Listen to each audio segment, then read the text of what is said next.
Bernard Pamelard, bonjour, bienvenue sur notre chaîne YouTube Pertusato. Cette chaîne YouTube se distille dans le grand alambic de cette maison Mémérou qui est un peu plus générale que juste ses interventions.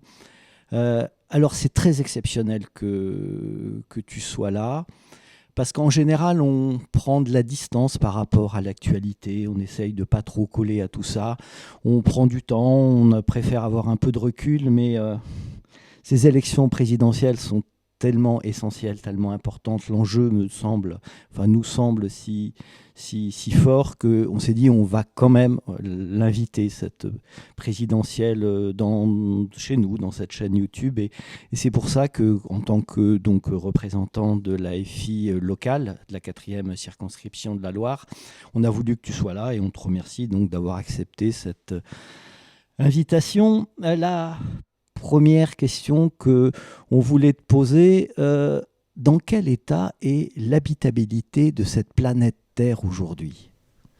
Ça répond en partie à la question que tu viens de poser, qui est dire l'actualité.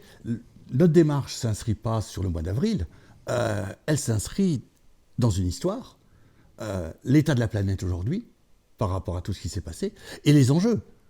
La question, ce n'est pas ce qu'on fera au mois de mai. La question, c'est quelle société, comment on va vivre ensemble et comment on pourra vivre ensemble, non seulement à Saint-Étienne, non seulement en France, mais aussi avec l'Afrique, mais aussi avec l'ensemble du monde, et faire qu'il y ait une harmonie. C'est ça qui va être essentiel. Le reste, je dirais, est un peu secondaire. Le reste découlera de cette harmonie principale, de cette nouvelle façon d'habiter cette planète. C'est ça l'idée. Oui, le seul problème, c'est qu'aujourd'hui, le débat politique fait qu'on en reste aux petites phrases, on en reste aux petites solutions toutes faites, aux trucs qui viendraient tout d'un coup apporter une réponse, le fait de renvoyer les gens chez eux, le fait d'obliger un travail pour le RSA, etc., deviendrait la solution magique. Or, l'enjeu n'est pas là. L'enjeu est beaucoup plus grave.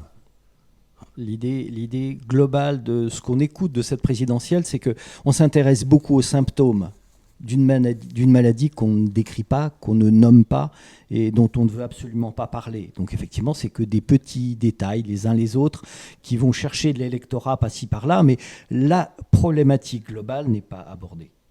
Notre problématique qu'on propose, c'est rechercher l'harmonie. Non pas dans une démarche... je ne sais quelle démarche, hors du monde, mais une harmonie entre les hommes et une harmonie des hommes avec la planète.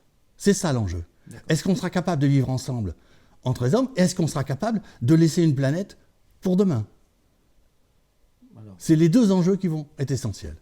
Dans quel état est cette planète selon toi Si on voit concrètement... Tu colles au rapport du GIEC. C'est une catastrophe. Je veux dire, c'est une catastrophe.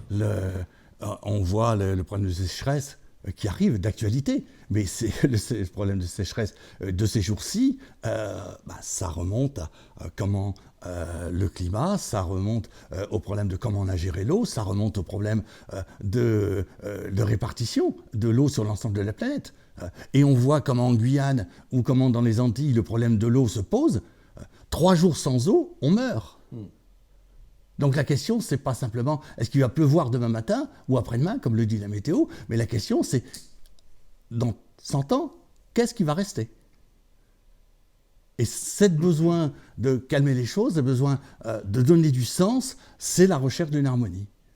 Soit on se tape dessus, et il restera peut-être un vainqueur, mais lequel, je ne sais pas. Soit on essaie de construire ensemble. C'est construire ensemble l'idée. L'idée, c'est d'abandonner cette fiction globale qui, aujourd'hui, est à la tête de tous les rapports sociaux dans le monde, cette notion néolibérale, individualiste, entièrement tournée vers les plus puissants, c'est cette fiction qu'il faut détruire définitivement et installer autre chose parmi les hommes.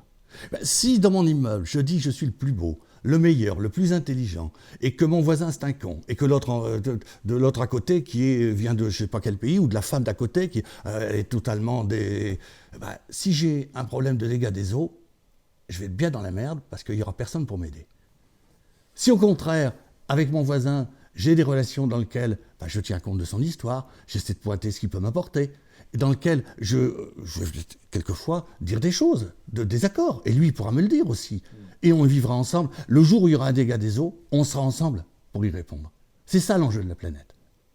C'est un retour à une factualité dans le discours. Une solidarité humaine. Oui. On n'a pas le choix. On n'a plus le choix. On n'a plus le choix, oui. D'accord. Donc, Donc la planète est en très mauvais état parce que globalement, on a une façon de l'agresser, en fait, qui la rend juste impropre à la vie. On a aussi évidemment un rapport à l'animal, aux animaux en général, qui est absolument effroyable. C'est une espèce de souffrance absolument abominable. Et aujourd'hui apparaît de plus en plus même de la prédation entre êtres humains, avec les célèbres camps ouïghours, avec la famine, avec le Yémen, avec tous ces pays du Sud qui sont en souffrance, et qu'on a l'impression que ces prédations globales, donc qui vont de la vie de la terre à l'animal et jusqu'entre hommes, n'a aucune limite, et de plus en plus dure, de plus en plus précise, de plus en plus absolue, et que c'est de ça dont tu penses qu'il faut sortir à tout prix. Moi, je dirais les choses dans un autre mot, mais qui revient tout à fait à ça. C'est aujourd'hui, que ce soit les animaux, que ce soit l'homme, que ce soit même des groupes humains, on demande des tâches. Une tâche qui n'a pas de sens. La tâche, elle est faite, on ne sait pas pourquoi elle l'a fait. Ce qui redonne et ce qui perd le sens du travail. Je fais une tâche. Sur Internet, l'autre jour, on montrait que des salariés étaient payés chez eux à tirer des photos de pots de yaourt parce que ça avait une fonction. Ils tiraient des photos de pots de yaourt. Ils ne savaient pas pourquoi. C'est pire que le travail à la chaîne. Dans le travail à la chaîne, avant, chez Citroën ou Renault, on savait la voiture qui sortait. Même si on n'avait pas forcément conscience que le boulon qu'on était en train de serrer, mais on voyait bien là. Là, on ne sait même pas le produit qui est fini. Et l'animal qui pourrait vivre, je dirais, dans sa prairie, avec le climat, le froid, enfin, etc., derrière des hangars dans lesquels il ne voit même pas le jour, qu'est-ce qu'il peut vivre ? Il survit, et quand il a rempli sa tâche d'engraisser, eh ben, il meurt, et puis il passe à la chose suivante. Au Bangladesh, dans le textile notamment, il y a des gens qui ne voient pas le soleil pendant des décennies, qui travaillent dans des ateliers totalement noirs, et avec des lits tournants. Il n'y a qu'un lit pour 3 filles, c'est souvent des filles qui sont... Parce qu'il y a aussi ce combat qui est important à souligner. Le lit est toujours chaud, il y a toujours une fille qui dort dedans. Et donc avec un lit, on peut avoir 3 ouvrières, entre guillemets, et elles ne savent pas du tout ce qu'elles font. Ces habits, elles ne les porteront jamais. De temps en temps, on trouve dans les étiquettes quelques enfants qui mettent des mots en disant « aidez-nous ». Et ça, c'est tout à fait acceptable. Quand on apprend qu'Apple fait fabriquer ses cartes mères d'ordinateurs par des Ouïghours, son action a explosé. On s'est dit, ils ont tout compris. Là maintenant, ils ont trouvé la solution la plus fabuleuse pour effectivement fabriquer énormément de dividendes. Et ça devient ça, le monde. Et c'est vrai que ça n'a plus aucun sens. Mais derrière, on y met une petite couche de vernis. Des communications qui disent que tel groupe va jouer sur la planète, que tel autre groupe va intervenir pour le sort des enfants dans le textile, etc., dans le tiers-monde. Totalement déconnecté. Y compris, l'autre jour, je voyais c'était Decathlon, si je ne me trompe pas, qui, dans ses engagements par rapport aux enfants du tiers-monde, dit on ne fait plus travailler de personnes de moins de 18 ans. C'est une notion, je dirais, bien occidentale, bien française. Oui, qu'est-ce que ça veut dire moins de 18 ans dans certains pays ? Bien sûr. Puis qui va le vérifier. Et même le discours devient absurde. Mais on verdit, on est beau, alors, etc. Pourquoi, dans une élection présidentielle, dans un pays aussi développé que le nôtre, ce travail-là ne soit pas au centre du débat ? Parce que la société a perdu la notion du débat. Et qu'aujourd'hui, on est dans les petites phrases. Ouvrons les postes de télévision. Regardons la partie internationale. C'est aujourd'hui, non pas tel conflit qu'il peut y avoir, ou telle prise de coup d'État à tel pays, etc. Non, c'est est-ce qu'il fait beau en Afrique australe ? Est-ce qu'il ne va pas pleuvoir pour les prochaines vacances à Pâques concernant... voilà. Et les journaux télévisés, je ne dément pas, je ne fais pas de la démagogie. C'est ce qui a été montré dans une étude dernièrement, que les journaux télévisés ne parlaient plus de politique internationale. 89,9% de ces médias dont tu parles sont tenus par des milliardaires. Ces mêmes milliardaires qui tiennent à peu près tous les politiques et par des systèmes de pantouflage, c'est toujours les mêmes gens qui décident de tout. Donc évidemment, ils ont un discours qui colle parfaitement à ce qu'ils ont envie de nous faire passer, mais sur une élection présidentielle, pourquoi il n'y a pas des candidats qui disent mais ce monde n'est plus possible, mais définitivement. On ne peut pas accepter de dire en 2040 on n'a plus d'eau en France, qu'on ne peut pas expliquer à des parents que leurs enfants vont vivre très mal. Enfin, pourquoi cette urgence absolument définitive n'est pas au centre de tous les candidats? Enfin, quelque chose d'essentiel. On continue de nous amuser là. Il y a vraisemblablement eu, à mon sens, une défaite idéologique des mouvements sociaux sur ces thèmes-là pendant un certain nombre d'années. Et qui fait que le modèle, enfin l'exemple même, c'est la social-démocratie, qui avait un projet de réforme de la société par l'intérieur, si on prend les premiers sociodémocrates, et qui ont apporté des choses. Hein. Si on prend le discours de Léon Blum, qui ont apporté sur les congés payés, sur d'autres espérances, mais pas seulement les congés, c'était pas seulement les congés payés, c'était l'éducation populaire qui allait avec Léo Lagrange derrière. De ce discours-là, on est passé à la gestion. À la gestion. Et là, par exemple, les derniers sociodémocrates, quand on voit que Glavany, il est en lien dans les conseils d'administration de Bolloré, que Strauss-Kahn, il était très proche de Bolloré, bon, on voit bien qu'il y a un monde dans lequel, je ne sais même pas s'ils savent qui prend le pouvoir et qui décide, mais ils décident entre eux par connivence. Et en tout cas, c'est plus le politique qui a le pouvoir. Oui, le politique n'existe pas. La notion de politique, de hauts fonctionnaires et d'actionnaires, ce sont les mêmes gens aujourd'hui. C'est toujours les mêmes gens. Et cette espèce de népotisme, ils fabriquent un monde totalement à leurs nécessités, à leurs enjeux, parce que de toute façon, il n'y a personne qui va les contraindre à faire autrement. Et on va technocratiser. On a quand même vendu la presse, donc ça veut dire que ce qu'on sait, c'est ce qu'on veut bien que l'on sache, mais ce n'est pas nous qui allons décider, enfin à part Mediapart, à part quelques indépendants, mais il y en a quand même très très peu. Et on a laissé quand même le monde, on leur a laissé les clés du monde. Oui. Et pourquoi ça? Et pourquoi dans une élection présidentielle, personne dit il faut à tout prix qu'on reprenne ce qui nous appartient fondamentalement? C'est à nous. Nous, on essaie de le dire. Les autres se positionnent, je ne répondrai pas pour les autres. Hein. Et on voit que certains font des réponses, hein. Je pense au petit Éric, qui sont de se repositionner, mais enfin, sur des odeurs nauséabondes du passé. Hein. Ce n'est pas les enjeux. Mais aujourd'hui, la grande question, c'est qu'on a supprimé les débats globalisants pour en transformer soit des petites phrases, soit des démarches très technocratiques. Ce qui fait que les textes deviennent illisibles, incompréhensible, inaccessible aux citoyens, et on le présente comme étant une démarche tout à fait... On n'a qu'à prendre l'actualité, Parcoursup. C'est beau, Parcoursup. On s'inscrit, puis on peut tout faire de chez soi, sur Internet, etc. etc. Mais c'est beau, ça. Résultat, on a perdu le sens du projet professionnel. On s'inscrit à une procédure dans laquelle il y a une stratégie.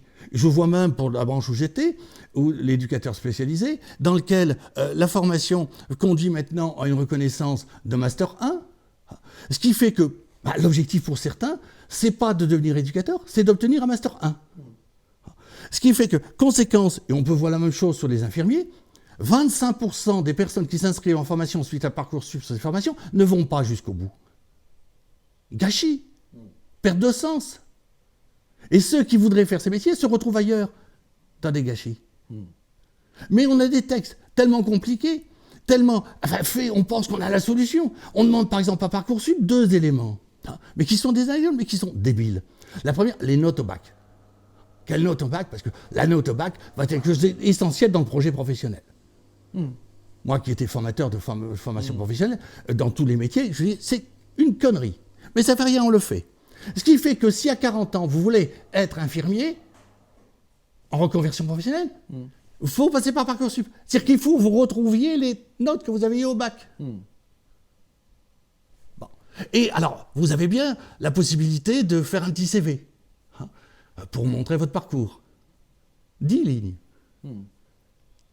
Quand on a 40 ans, avec un parcours professionnel un peu riche, 10 lignes. Bon. Et on me dit qu'une procédure... alors c'est des algorithmes qui vont déterminer... Oui, ce sont des algorithmes. Dans un monde qui n'a plus de sens, où on ne comprend plus très bien ce qu'on fait ni pourquoi, et où on a une perte de repères absolument absolue aujourd'hui, c'est évident que ce sont des algorithmes qui gèrent. Et, oui, mais le problème aujourd'hui... j'ai beaucoup travaillé sur l'aspect des nouvelles technologies sur les personnes en difficulté. Donc la fracture sociale, la fracture numérique, je sais de quoi je parle. Mais aujourd'hui, la question n'est pas partiellement une question de fracture numérique, c'est une question d'imbécilité de l'algorithme. Si on fait, je prends deux exemples, si on fait une demande de carte grise, et qu'on vous demande, sur la demande de carte grise, par Internet, puisqu'on ne peut le faire que par Internet, quelle est l'énergie de votre véhicule? Vous dites énergie, électricité, gasoil, essence. Ah ben non, c'est un numéro à 15 chiffres que vous devez mettre 10 minutes pour réfléchir et le trouver. Quand vous l'avez trouvé, vous complétez, etc., etc. Et puis vous êtes arrivé à la fin, on vous demande des pièces complémentaires, vous mettez les pièces complémentaires. Mais ils ne sont pas compressés, donc il faut aller les compresser. Quand vous les avez compressés, que vous revenez, on vous dit, la connexion est dépassée puisque vous avez passé 13 minutes de connexion et vous recommencez tout le début. Mais ce n'est pas un problème, je m'excuse, de fracture numérique. C'est que le système, il est tellement technocratisé qu'il a perdu son sens. Je reviens à cette notion de sens qu'on perd et qui fait qu'aujourd'hui, les problèmes sur les conditions de travail, sur les salariés dans les boîtes, c'est qu'en perdant le sens, ça rend fou.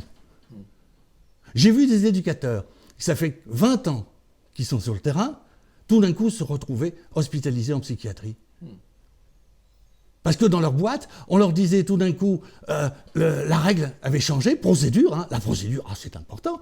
On disait procédure, et bien désormais, vous avez insulté un éducateur, hop, 5 minutes de contention. Vous avez raché sur un éducateur, 10 minutes de contention. La contention, c'est un acte médical. Ce n'est pas une punition. Mais avec la procédure, c'est beaucoup plus simple. Et alors, je pourrais reprendre d'autres thèmes, mais on retrouve ça partout. Cette procédure qui devient obsédante, qui devient bête, et qu'on pense qu'on a fait. Alors, deuxième élément qui rend difficile dans la société aujourd'hui, c'est qui décide.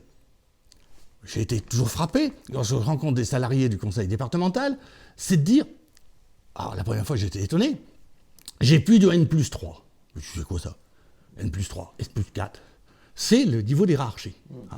Et que la préoccupation au conseil départemental, mais c'est d'autres structures, c'est la même, mais c'est la pensée. C'est-à-dire, si j'ai plus de N+1, N+2, N+3, je suis perdu. Quel est le sens? Quelle est l'importance? Quel est le rôle? On ne sait plus. Et que ça devient tellement... Aujourd'hui, on me disait dans une autre structure qu'ils avaient mis en place une série de directions, etc. Et que quand il faut prendre une décision, avant, c'était le salarié autonome qui le prenait en expliquant, en faisant équipe, en mettant l'élaborant, ce qui donnait du sens, tromper et corriger. Non, il ne peut plus décider s'il ne doit pas en référer à la commission de décision, etc. Dans lequel il pose la question, dans lequel on ne répond pas, dans lequel il attend, et dans lequel tout d'un coup arrive une réponse qu'il n'a jamais demandée.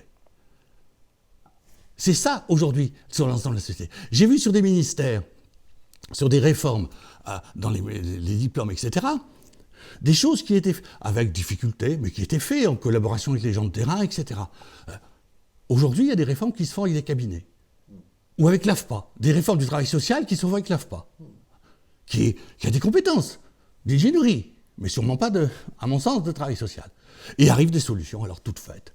Des procédures. Alors on passe, avant il y avait des domaines de compétences, relations avec la personne, relations de travail en équipe, de connaissance du cadre juridique, connaissance des théories, donc il y avait du sens. Maintenant on fait des blocs avec des absurdités de procédures dans lesquelles, y compris l'usager, y compris les membres du jury,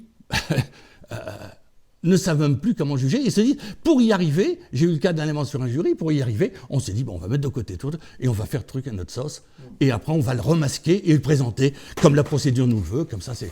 Mais c'est tout le problème de la société aujourd'hui, il n'y a plus une décision qui se fait dans la clarté et dans le débat. Mais qui décide de ça? Pourquoi on en arrive là? Je ne sais pas s'il y a quelqu'un qui décide ou si c'est un ensemble qui produit ce genre de choses. Aujourd'hui, mais c'est quand même très important de comprendre pourquoi, quand même. Ben, à mon sens, c'est qu'il n'y a pas de projet global. Il n'y a pas de projet global, on Et est d'accord. qu'il n'y a pas de décision globale non plus. Le politique a perdu son place. Il n'y a pas un grand chef, je ne juge pas dans la théorie du complot, dans lequel il y aurait quelqu'un de magique qui derrière tirerait les ficelles. Plus personne ne dirige, plus personne ne maîtrise.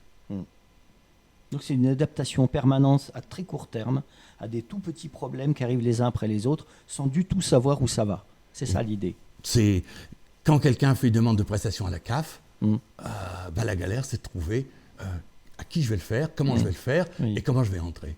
Et si on fait par exemple la prime à l'activité, on vous demande, alors vous n'avez pas de tableau qui vous dit il faut tel revenu.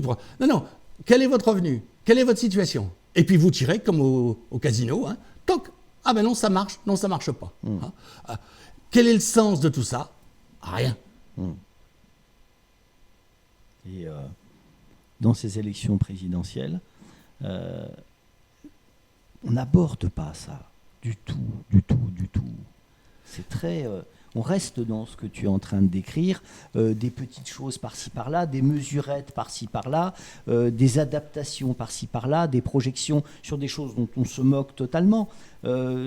Mais pourquoi quand même à ce niveau-là d'une élection présidentielle d'un très très grand pays très évolué, on n'arrive pas du tout à élever le débat? Absolument pas. On a une difficulté de débat, même la recherche, l'université, elle est tellement fragmentée, tellement compartimentée qu'il est difficile d'avoir une vision globale et que tout le monde s'y perd. C'est une volonté quand même, ça. Si les gens n'ont pas de vision globale... Je ne sais même pas si personnellement si c'est une volonté. En tout cas, c'est un constat aujourd'hui, et c'est ce que produit la société. Est-ce qu'il y a quelqu'un qui a cette volonté-là? J'en suis même pas sûr. Je pense que ça nous conduit. On est en train de nous conduire dans une logique et chacun pense faire bien les choses. Là, si je prends ici, on est à côté de la Loire. Le 22 mars, c'était la journée de l'eau. Je prends le journal Le Progrès. Il y a un petit document qui est de 10 pages dedans, disant sur l'eau, on a fait des progrès extraordinaires. Bon. Je lis, etc.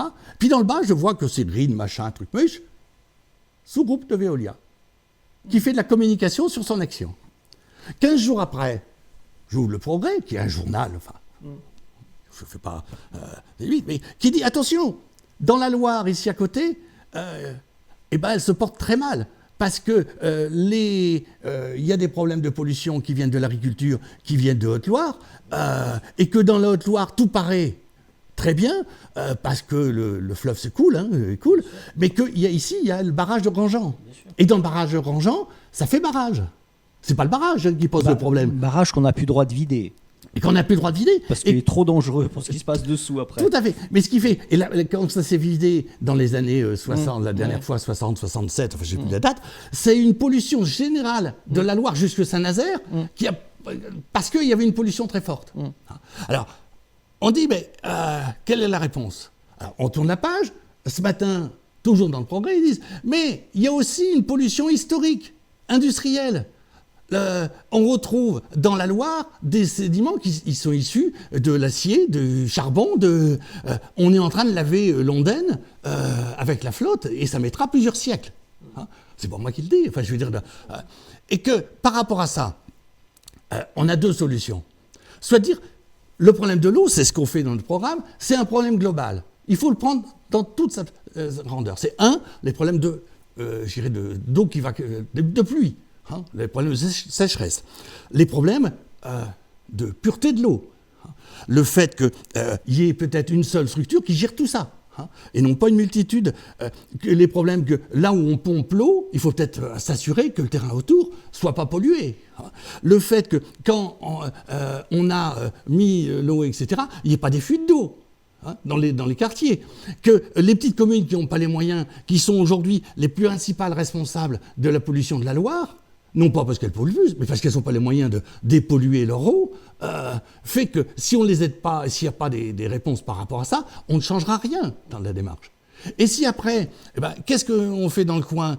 Saint-Étienne Métropole a dit, on va faire une politique de l'eau, politique de distribution. Le reste, ça C'est pas leur problème, c'est pas leur compétence. La sphère de compétence qui fait qu'un problème n'est jamais pris dans sa globalité. Et qu'est-ce qu'ils décident? Ils disent, on va faire une régie publique de l'eau. Ah! Enfin une régie publique. Et plus de délégation de services publics. Sauf que la régie publique, ils ont pris un système dans lequel on sous-traite. L'eau va être sous-traitée à Sor. C'est eux qui vont faire les factures. Alors la céphanose des eaux, catastrophe. Oh, mais vous inquiétez pas, la céphanose des eaux, ils vont récupérer l'assainissement. Alors, le discours public, c'est de dire on fait une régie publique. La réalité, c'est qu'on est en train de privatiser. Alors, dans cette question-là, qui a voté pour la privatisation? Il faut peut-être que dans la gauche, certains se regardent quel vote ils ont fait à la Saint-Étienne Métropole par rapport à ce projet-là. Après, ils nous disent, mais le prix de l'eau va baisser. Puis regarde, c'est pas toutes les communes. En gros, ils commencent par ceux où le prix était très élevé. En masquant le fait que il y aura nécessairement, dans leur logique, une augmentation des prix de l'eau pour les autres. Mais ce sera pour après le 10 avril. Donc ça, c'est pas important. Et tout d'un coup, on nous dit, ils changent. C'est plus Stéphane Ozezo va perdre une partie du projet, donc ça va être récupéré par... En plus, ils ne le perdent pas tant que ça. Parce que l'Assor, en fait, il y a des choses qu'ils ne savent pas faire, ils vont leur redemander de le faire quand même. Tout à fait. Et en fabriquant des marges entre les deux, c'est juste ridicule. Mais... Alors, après, le système du Code du travail fait que quand il y a changement par rapport à des appels d'offres, les salariés sont protégés. Ce qui fait que les salariés qui travaillaient à la facturation chez la Stéphanoise des Eaux vont être repris par Sor. Ce qui concourt tout à fait à la logique. Je ne suis plus une personne qui s'inscrit dans un projet d'entreprise parce qu'on nous a baratiné pendant des années sur le projet d'entreprise et qui, à mon sens, peut avoir du sens. Je suis une personne qui est chargée d'une tâche et je vais changer et garder la même tâche pour un autre employeur. Ça procède de la folie par rapport à ça.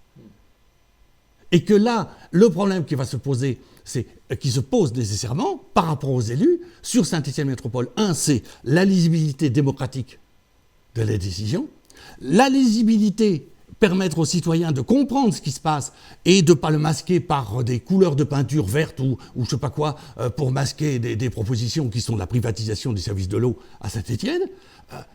Comment voulez-vous que le citoyen puisse être partie prenante d'une telle élection?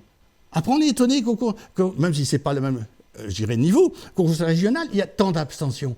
Mais si l'élection de Saint-Étienne Métropole se ferait au suffrage universel sans lier aux élections municipales, ce n'est pas de l'abstention. Il y aurait très peu d'électeurs qui iraient se déplacer. Parce qu'on n'y comprend plus rien dans ce foutoir. Et on s'y perd, et après on dit, le seul élu qui est important, qui est reconnu, c'est le maire. Aujourd'hui, non, puisqu'il ne sait même plus lui qui a le pouvoir. Et dans cette nébuleuse-là, soit ça produit, la seule solution, c'est la colère, c'est d'aller pécher. Et la colère, ça peut prendre la forme de violence. Soyons pas étonnés, la forme des gilets jaunes. Quand je peux plus rien, quand je dis des choses, qu'on m'écoute pas, qu'on m'entend pas, la colère, c'est la réponse. Et là, l'importance, par rapport au projet de la France Insoumise, c'est de dire, cette colère est légitime. Il faut que le citoyen reprenne toute sa place. C'est pour ça que le projet de constituant de la 6e République prend tout son sens et toute sa place, non pas pour placer des copains et pas savoir, il est quand même extraordinaire ici dans la catégorie de circonscription, on est en campagne pour les présidentielles et certains déjà se disent je me place pour les législatives. Oui, c'est évident. Mais même je ne veux pas être naïf. Les autres partis font que ça. Hein. Mais oui. S'ils se maintiennent, c'est pour ça. Est-ce qu'on fait un parcours de carrière ou est-ce qu'on fait un projet de société? C'est ça tout l'enjeu. Oui, l'enjeu est ici, oui. Et si on ne fait pas ça, soyons pas étonnés qu'il y aura d'autres réponses. Il n'y a que la France Insoumise qui soit à ce niveau-là. Qui est cette exigence-là dans ces élections? Aujourd'hui, oui. Oui. Et c'est la force. Moi, ça fait longtemps, j'ai été longtemps engagé politique dans d'autres partis, etc.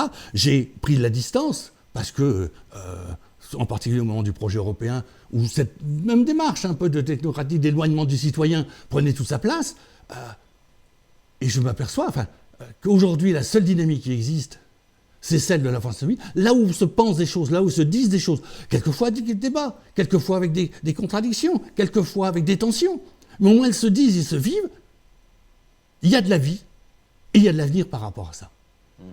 Et l'avenir en commun, qui est le titre de notre programme, prend deux sens. L'avenir en commun d'un projet qu'on construit, l'avenir en commun d'une gauche qu'on va reconstruire. Et ça me paraît fondamental pour le monde aujourd'hui. Et comment se fait-il que ça pèse encore aujourd'hui que 15%? Qu'est-ce qui freine? Qu'est-ce qui fait que ça semble si évident? Ça semble si juste. Comment se fait-il quand même qu'il y ait une résistance pareille? Les gens quand même résistent à ça. Il y a d'une part une partie de la population qui veut rester sur ses acquis et qui a peur de les perdre, et qui pense que là, il y a un risque de les perdre. C'est une upper class, ça, parce que plus grand monde a grand-chose à perdre. Oui, mais certaines personnes âgées pensent que, etc., cette démarche. Admettons. Mais on a aussi une partie de la population, excuse, mais quand j'ai pas d'avenir professionnel, quand j'ai pas d'avenir personnel, comment je peux m'inscrire dans un avenir plus global? Sinon par la colère sporadique. Et que là, quand on voit des personnes dans lesquelles le projet professionnel, c'est de dire je suis en intérim et on me propose un CDI, c'est vachement bien. Le CDI, ça entraîne 20% à 30% de salaire en moins. Oui, je sais bien. C'est le discours d'Orpea, il dit mais nous on veut embaucher les gens, ils veulent pas. Mais bon, forcément, parce qu'ils perdent tellement qu'ils n'en ont même pas les moyens, ils peuvent pas. Et si on voit les chiffres, par exemple, de Pôle emploi, qui disent que le chômage baisse, le chômage de la catégorie A, administrativement, c'est le caractère, c'est ce que j'ai dit, je l'ai dit une fois au comité d'entreprise quand j'avais 20 ans, le caractère aléatoire de l'objectivité des chiffres. Eh bien, c'est tout à fait ça. La catégorie A ne prend compte que les demandeurs d'emploi à la recherche d'un emploi. S'ils ont un emploi à temps partiel, ils ne sont plus dans la catégorie A. Ça, c'est la première donnée. Deuxième donnée, c'est la situation de quand vous n'avez pas d'aide financière, de revenus, et elle est compliquée pour certains à obtenir. Moi, j'ai vu des demandeurs d'emploi dans lesquels, parce qu'il manquait une attestation de Pôle emploi, enfin d'un employeur, sur une intervention de 8 heures auprès d'un bébé, eh ben, le dossier était bloqué pendant 3 mois. Bon. La notion d'inscription à Pôle emploi prend du sens lorsqu'il y a une réalité. Et ça rejoint toute la question. On s'aperçoit que lorsqu'on crée une entreprise, supposons ici qu'on crée une entreprise et qu'on embauche 4000 personnes, on va penser tout de suite ça va baisser les chiffres de Pôle emploi, leurs chiffres de catégorie A. Ben non, ce n'est pas vrai. Ce qui va se produire dans cette opportunité-là, c'est que des tas de personnes qui sont à dehors se disent, tiens, la réalité ou la perspective d'emploi va devenir possible. Et donc, je vais m'inscrire. Et donc, et donc, les chiffres sont... Si on prend, par exemple, les chiffres de nombre de demandeurs d'emploi en 1929, dans la crise économique, on s'aperçoit qu'il n'y a pas de chômeurs dans les zones rurales. Parce qu'il n'y avait pas de chômage. Non, il y avait 2 raisons. C'est les bureaux de main-d'œuvre étaient en pleine ville. Donc, si vous étiez loin, vous ne s'inscrivez pas. 2, la notion de salarié journalier était une notion qui avait du sens en zone rurale. Et donc, vous n'étiez pas au chômage, vous étiez dans l'attente d'aller travailler demain. Et que ces critères-là, si on ne les prend pas en compte, on arrive à des réponses technocratiques bêtes qui perdent leur sens. Et que la question aujourd'hui, c'est qu'on est tellement persuadé on a des réponses par des chiffres, qu'on fait par exemple des sondages sur le Covid. Qu'est-ce que vous pensez et on nous demande, enfin moi j'en ai eu, me demandant qu'est-ce que je pensais de tel vaccin, etc. Mais et après on me dit, il y a des fake news. Mais où est la fake news? Oui, peut-être qu'on se pose des questions sur l'absurdité de ce qu'on produit. Ce que dit Jean Covici, on ne nous a plus appris à répondre aux questions, mais de répondre à la personne qui a posé la question.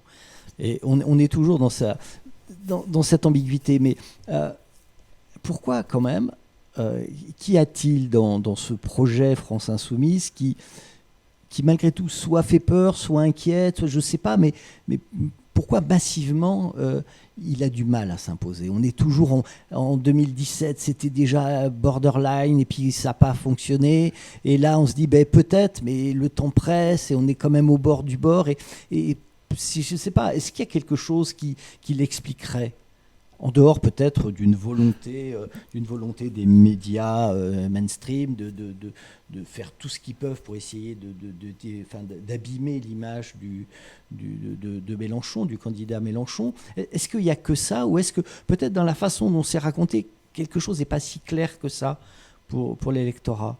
Alors, d'une part, le système fait que, quel que soit un système de formation, le système de médiatique, etc., fait que la manière dont on réfléchit, il y a un mur à passer, il y a un mur à casser pour comprendre. La deuxième, c'est que l'enjeu est tellement fort, la passion est tellement forte que ceux qui, de la France Insoumise, le portent ce projet, ont quelquefois une manière de parler qui peut c'est vrai déranger. qu'en face, il n'y a pas de passion en face. Ça, pour ça, ils sont très bons. Ah oui, il y a zéro passion. C'est un inerte, rouleau compresseur. Mais ça n'a pas la vie. Ça n'a pas la vie. Ça n'a pas la vie. Et je pense aussi que, il y a aussi, cette démarche-là suppose aussi un effort. Et que l'effort, comme un acte d'apprentissage, pour apprendre, ça passe par une première phase. Il faut que je sais que je ne sais pas. Si ma machine à laver est en panne chez moi, et que je me dis, tiens, je vais la débrancher, démonter le machin, etc., et que je ne veux pas savoir que je ne suis pas technicien, etc., je risque, un coup de jus, et je risque un dégât des eaux. Si ma machine à laver est toujours en panne, et que je me dis, j'ai peut-être quelques petites connaissances, je vais vérifier qu'il n'y a pas bouché, que l'arrivée d'eau est correcte, que la prise... Mais le reste, là, je m'arrête. J'ai deux stratégies. Soit je me forme pour devenir technicien, ça peut mettre du temps, soit je prends un réparateur. Et j'essaie de construire un risque. Et bien, c'est ça. Aujourd'hui, on pense que, là, il y a peut-être une démarche pédagogique qu'on paye, apprendre n'est pas un acte de plaisir. C'est un effort. Et l'effort a du sens si on comprend vers quoi on veut aller. Sinon, si ça me met en difficulté et que ça me fait peur, j'ai pas envie d'apprendre. Quand j'ai en face de moi une équation mathématique avec x2, 36, carré de machin, etc., j'ai envie de dire, je rigole et je tourne la page. Si au contraire, on me dit que cette démarche-là, je peux la comprendre, ça me dit ça. Je garde le souvenir d'un universitaire qui intervient en formation face à des femmes de ménage, sur leur contenu de leur travail, etc., qui gardent le même vocabulaire, mais qui parle avec elle en disant, alors je ne sais plus les mots, et emploie un mot très, je dirais, très universitaire. Et c'est dit, mais ça, c'est ce que vous avez dit, madame. Ce que vous avez dit, c'est ce mot-là. Vous voyez à ce moment-là la personne qui grandit en disant, mais je ne suis pas si con que ça. C'est la Convention citoyenne. Et c'est cette démarche-là. 150 personnes au hasard qui n'y connaissent rien et au bout d'un an, ils sont tout à fait pertinents. Sauf la limite de la Convention citoyenne climatique, par exemple, c'est qu'on leur a donné, dans une démarche qui n'était pas suffisamment, à mon sens, pédagogique, on leur a donné une démarche de cours. C'est des techniciens qui venaient leur dire comment il fallait penser. Et non pas comment je m'approprie la question, même si je m'approprie mal. Et qu'aujourd'hui, on a perdu ce goût de l'effort collectif, parce que c'est compliqué, parce qu'on n'en perd pas le sens. Et ça, dans le débat, il faut qu'on porte collectivement le fait que cette réflexion peut nous ouvrir des perspectives, y compris des perspectives de penser soi-même, et voire même de carrière, au sens... être capable de penser, c'est être capable de penser. Et là, je suis un des formateurs dans le travail social qui a porté la validation des acquis de l'expérience, mais tout à fait, quelqu'un qui est capable de dire « je fais tel geste parce que j'ai réfléchi à telle chose, parce que j'ai lu tel bouquin, parce que... celui-là, il est capable de construire sa vie et d'aller... Et c'est la même chose au niveau politique. Celui qui est capable de comprendre les enjeux, etc., pourra le transférer ses compétences vers une démarche personnelle. Mais c'est vrai qu'on n'est plus dans la consommation, et il faut qu'on passe aussi dans l'histoire, je dirais, de l'élève qui est derrière le radiateur, au chaud, et qui attend que le cours se passe. C'est une démarche pédagogique qui vient... je reprendrai une phrase de Proudhon, qui dit « l'intelligence de l'ouvrier passe par ses mains ». Moi, j'ajoute, humblement, sans me identifier à Proudhon, moi, j'ajoute, mais pour cela, il faut lui reconnaître et lui faire valoir. Si on fait des examens sur table avec des copies, l'intelligence de l'ouvrier prendra jamais la place de la plume. Mais si on lui demande d'expliciter son travail Si je vais voir mon mécanicien de voiture et qu'il me dit « Ah, j'ai fait tel truc sur ton machin, et puis j'ai réparé, j'ai mis le boulon, le truc, moi, j'aurais pas trop confiance. » Si par contre il commence à m'expliciter comment les démarches qu'il a fait avec des mots un peu techniques, j'aurai confiance. Et bien c'est cette démarche-là qui va nous construire, qui peut construire la société et qui peut nous construire collectivement. Qui a construit notre société après-guerre, globalement, pendant quelques décennies. Oui.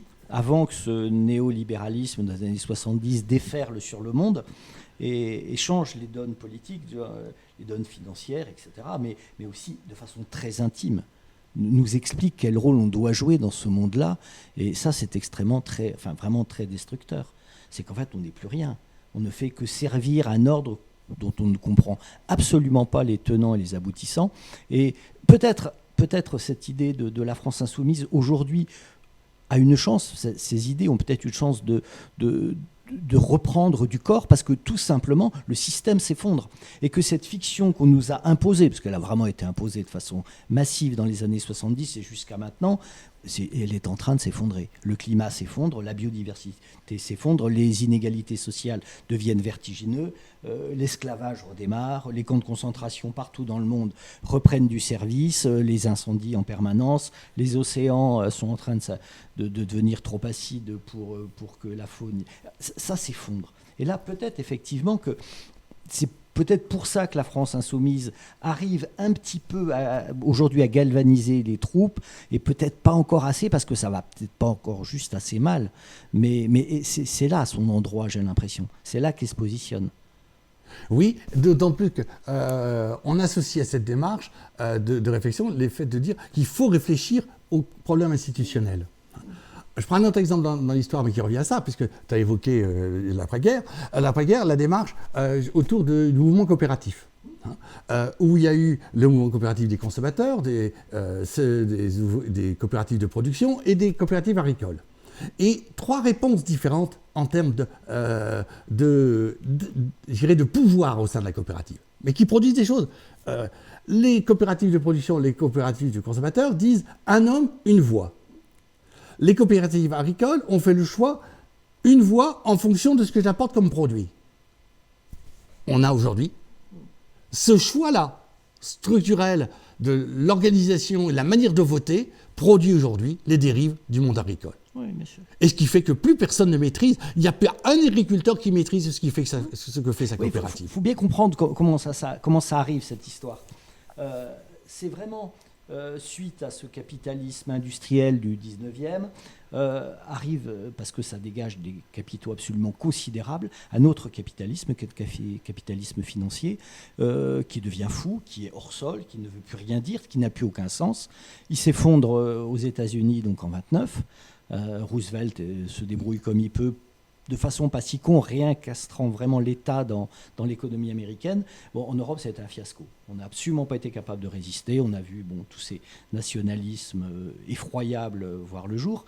Et c'est vrai que malgré tout, après-guerre, on comprend ce qui s'est passé. Et même De Gaulle se méfie énormément de ce qu'ils appelaient l'hypercapitaliste, ou c'était pas encore néo-capitaliste.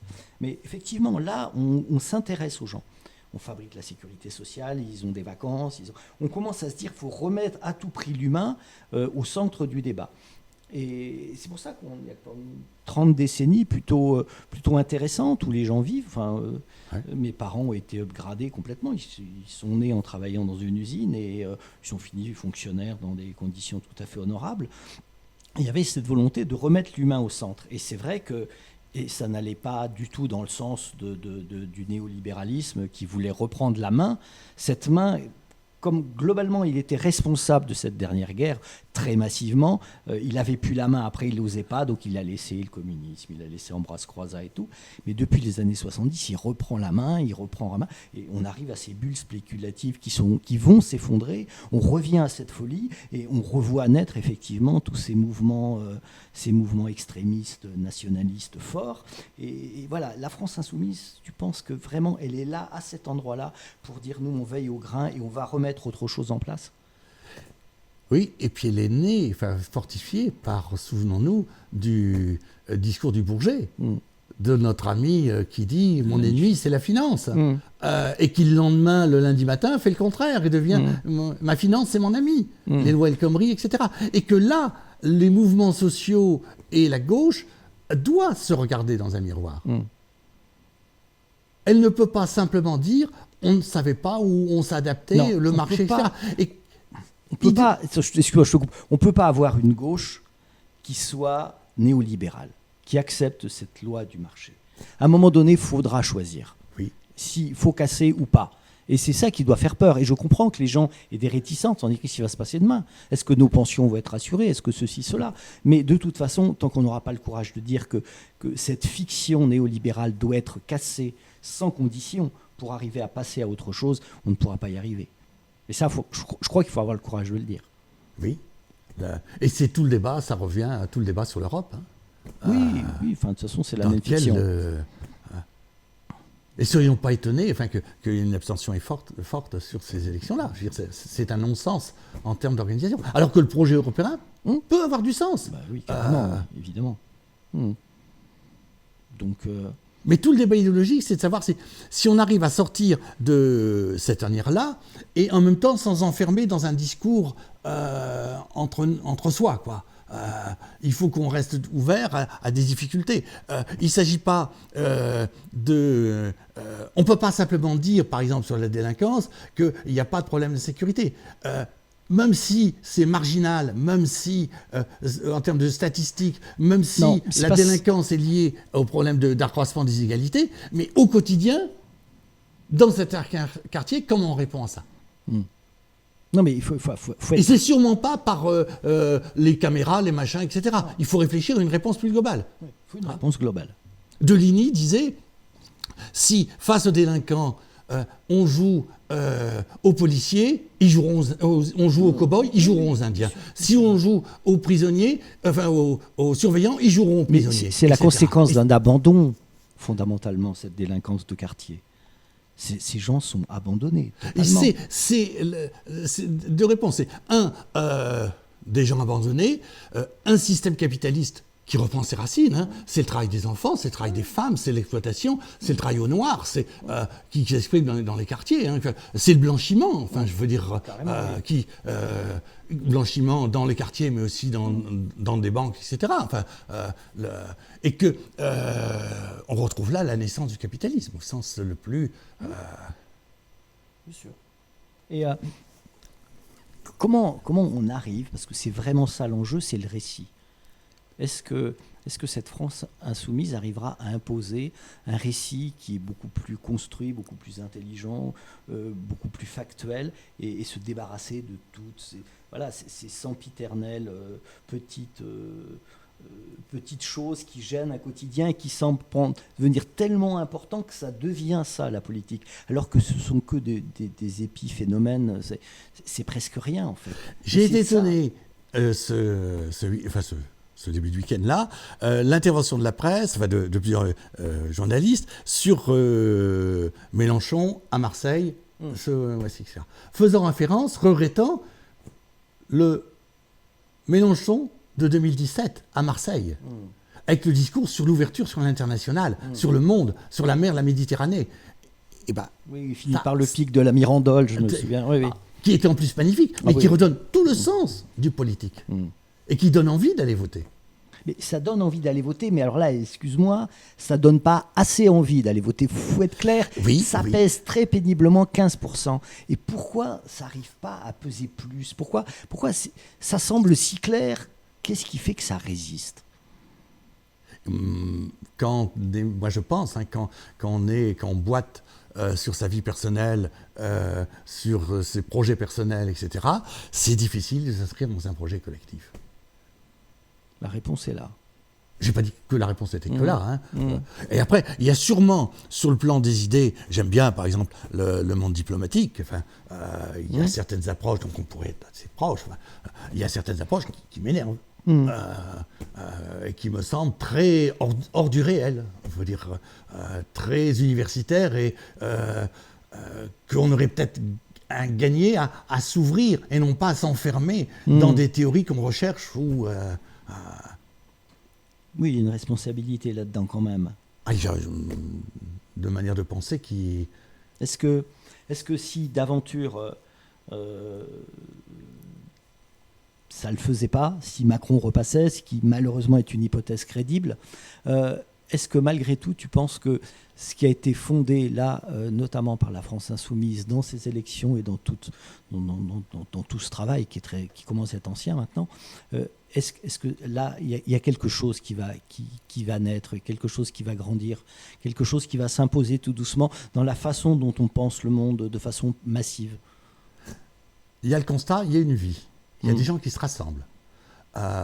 Le problème, c'est que c'est ni pour construire un parti tel qu'on a pu connaître, avec les lourdeurs de fonctionnement, etc. La structure actuelle est floue, et quelquefois compliquée, parce que les réseaux, on crée une dynamique, mais prendre une décision, c'est très compliqué. Il faudra qu'on construise des choses, et une structure nouvelle par rapport à ça. J'en sais rien, je ne suis pas devin. Je n'ai pas encore cette qualité-là. Mais un nouveau monde est possible. Je me dis, là où il y a de la vie, c'est possible. Là où il y a de la mort, là où on arrive à 2%, là où on est juste bon à porter le saucisson et le vin rouge, j'aime bien le saucisson, j'aime bien le vin rouge. Moi aussi. Mais j'aurais dû pas me penser au saucisson et au vin rouge. Et ben, là, ce sera, à mon avis, difficile. Et qu'il faudra bien un jour tourner la page. Le problème, c'est si le Parti communiste, puisque nous citons les choses, le Parti communiste italien, s'est rénové, a pensé, depuis l'après-guerre, s'est positionné, etc. Et à un moment donné, a dit, mais on va changer de nom et on va devenir le parti PSD, et on va quitter la référence communiste au sens... Ils se sont effondrés. Totalement effondrés, ils ne représentent plus rien. Donc la question, ce n'est pas de s'adapter au monde libéral dans la pensée, mais c'est de trouver et de reconstruire une monde dans les logiques. Je dirais la pensée du PCI d'après-guerre est intéressante. Enfin, je veux dire, elle est pas, on n'est pas dans le système stalinien, etc. Il y a des choses à puiser. Et c'est cette démarche-là qu'il faut qu'on reconstruise. Mais c'est vrai que dans une période de récession idéologique, de pensée, de difficultés économiques, c'est plus difficile à créer que dans une période de, je dirais, de promotion collective. Est-ce que ce ne sera pas dans un monde qui est encore plus violent, encore plus jusqu'au boutisme dans cette logique capitaliste que justement va naître un peu autre chose? J'ai l'impression, moi. On ne pourra pas... Moi, je dirais, il y aura sûrement des actes de violence, mais la violence n'est pas une stratégie pour y arriver. Non, c'est pas une stratégie, mais est-ce que c'est justement parce que ce monde s'effondre et qu'il n'est plus du tout capable de répondre aux attentes de tout le monde, de ces humains qui l'habitent, que justement les gens commencent à se dire effectivement, peut-être la France insoumise, il y a peut-être autre chose à imaginer, et que là vous êtes bien placé pour ça. Oui. Le seul problème, c'est pas tomber... Au-delà de Mélenchon, Bien sûr, non, c'est pas... C'est Manon Aubry, c'est tous ces jeunes lieutenants qui sont extrêmement brillants, qui semblent pas du tout avoir une mauvaise ambition de carrière ni rien. Et j'invite d'ailleurs à aller voir les PowerPoint que fait Manon Aubry au niveau de l'Europe. C'est magnifique en termes de pédagogique, en termes de contenu, en termes... c'est une démarche totalement... Mais c'est vrai que si on reprend par exemple l'histoire des Gilets jaunes, alors sans dire que mais qu'il y a eu des phases un peu produit les 15 centimes d'essence de Macron là, si ce n'est que ça, je n'ai pas dit que c'était pas rien, si ce n'est que ça, il faut construire autre chose. Et la dynamique on s'inscrit, et c'est de montrer que, ces 15 centimes, c'est pas de la merde, je crache pas dessus et je ne néglige pas, mais en même temps, il faut construire une pensée plus globale à construire et à faire avec les gens. Fondamentalement, il faut arrêter de consommer des hydrocarbures. Donc, il faut vraiment une pensée globale. C'est pas juste de dire faut que les gens puissent en consommer autant qu'ils veulent. C'est certainement pas ça l'idée. Il y a vraiment, notamment sur l'énergétique, un vrai problème à... Et la question n'est pas simplement de la voiture électrique, absolument, qui est une blague. Enfin, on ne sait pas... La décroissance, la France insoumise en parle beaucoup. Assez peu. Assez peu. Alors que ça semble être quand même une vraie réponse qui fait peur. Sur le plan électoral, c'est sûrement pas une bonne idée. Le problème, c'est qu'elle est inaudible pour les personnes qui sont en grande difficulté. Si j'ai un revenu très correct et que je peux réduire mon niveau de croisière, bon, je peux le faire. Lorsque ce niveau de croisière fait que je ne peux pas manger correctement, je n'ai pas des revenus, je ne peux pas me chauffer, on nous dit il faut baisser à 19 degrés. Lorsque déjà je n'ai pas ces 19 degrés, la décroissance, c'est un peu inaudible. J'ai envie de profiter. Hein, ce qui est légitime, hein, je veux dire, par rapport à ça. Malgré tout, j'entends bien ce que tu dis, mais est-ce que la France insoumise n'a pas peur de dire ça quand même? De dire aux gens, votre niveau de vie, il ne faut pas rêver, il va vraiment baisser, il faut qu'il baisse. Nous, on dit que, c'est qu'on dit que globalement, le niveau de vie des sociétés devra baisser, mais quand il y a 26 familles qui possèdent 50%, il y a peut-être une meilleure répartition à faire auparavant. Je suis d'accord. Si on veut changer le cœur des gens, le cœur des choses, et vivre dans un monde où on est tous responsables, etc., on ne peut pas que taper sur les plus riches, même s'il faut le faire. Hein. Mais à un moment donné, c'est quand même d'arriver à impliquer tout le monde en disant, bon, chacun à son niveau va devoir faire ce travail. Va devoir le comprendre, va devoir l'accepter. Et ça, je comprends. Il y a tellement de personnes à qui on leur a dit il faut accepter votre licenciement, il faut accepter l'augmentation de loyer, il faut accepter la baisse des allocations familiales, il faut accepter la baisse de l'APL, un effort collectif, la SSG des retraites, etc. Que pour certains, ça peut paraître dans la même lignée. Et que cet effort-là, il faut qu'on le fasse collectivement avec eux et sûrement pas sans eux. Absolument. Et sinon, c'est inaudible. Et sinon, ça les pousse vers d'autres horizons qui ne sont pas les nôtres. Mais la baisse de l'APL, tout un tas d'efforts qui ont été demandés, c'était jamais au nom d'une grande cause. C'était toujours tout rikiki, tout petit, très fragmenté. Enfin, il n'y avait pas de souffle. Ils se sont tellement fait berner que si le discours était sur la cause de la décroissance, il serait inaudible pour les populations. Mais qui le rendra audible? Parce qu'il faut le rendre audible, il n'y a pas le choix. Il faut à tout prix qu'on l'accepte, qu'on l'entende et qu'on vive avec. L'Europe devra sûrement réduire son niveau de croisière, mais déjà elle le fait. Elle le fait condamner et pousser. Hein. Si on prend les conflits mondiaux, l'Ukraine, etc., c'est bien une répartition mondiale du pouvoir qui est plus autour des USA.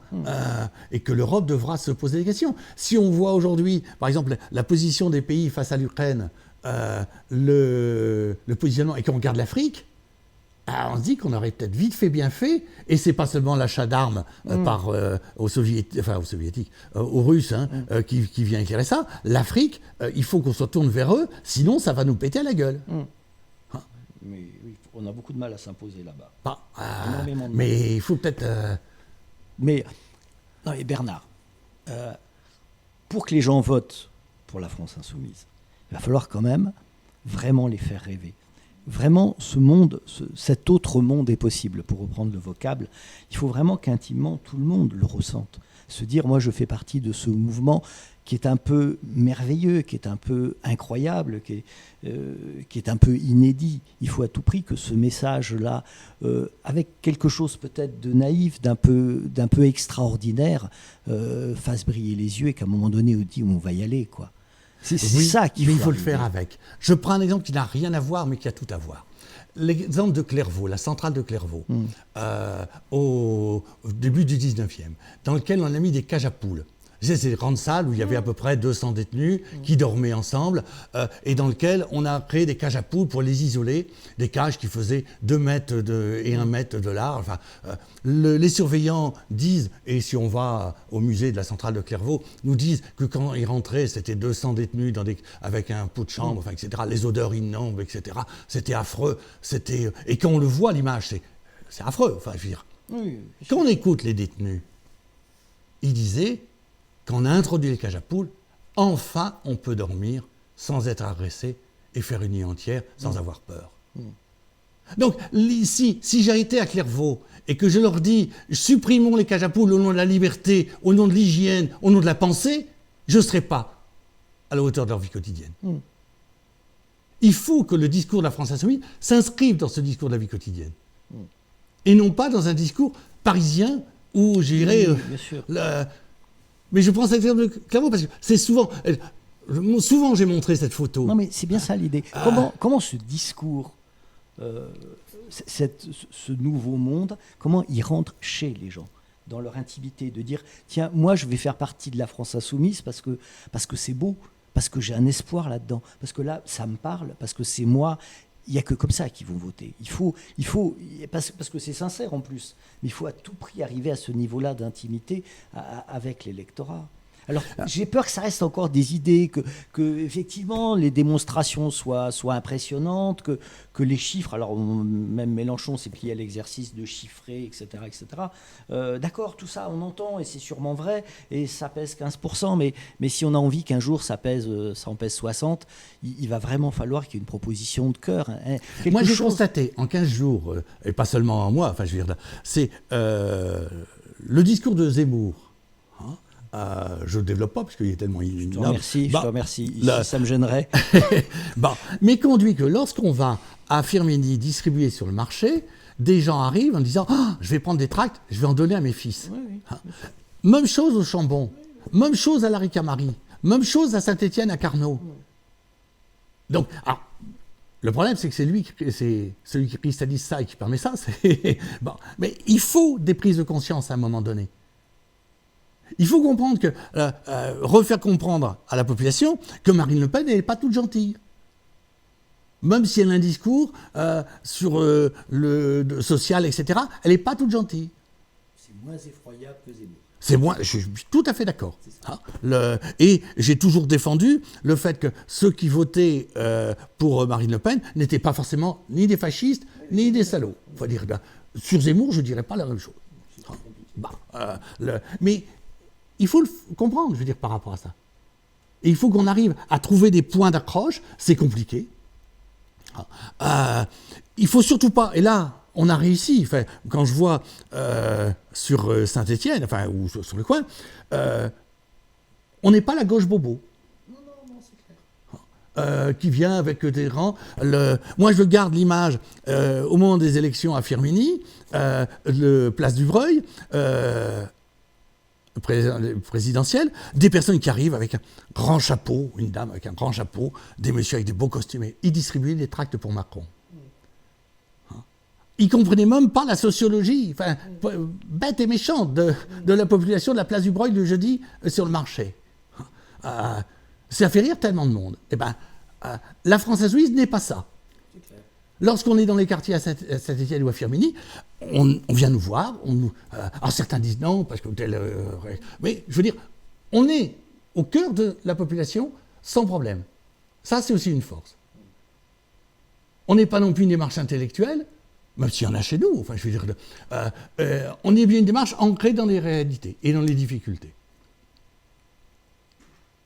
Et ça, c'est une force.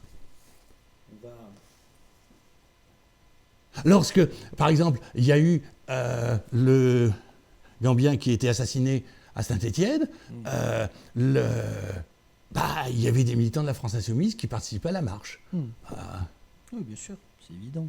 Et c'était inscrit comme une logique, sans problème. Cette graine va pousser, inexorablement. J'ai planté des œillets d'Inde chez moi avec ma petite fille. En une semaine, disons, alors je ne sais pas si c'est la période du mois d'avril 2022, il en reste 2 maintenant. Mais j'ai rendez-vous avec elle pour repiquer dans quelques temps, et donc là, je pense qu'avec elle, on pourra tout à fait construire des choses. Merci Bernard pour cette conclusion, et on va se donner rendez-vous peut-être très bientôt maintenant pour la suite. Belle journée à toi.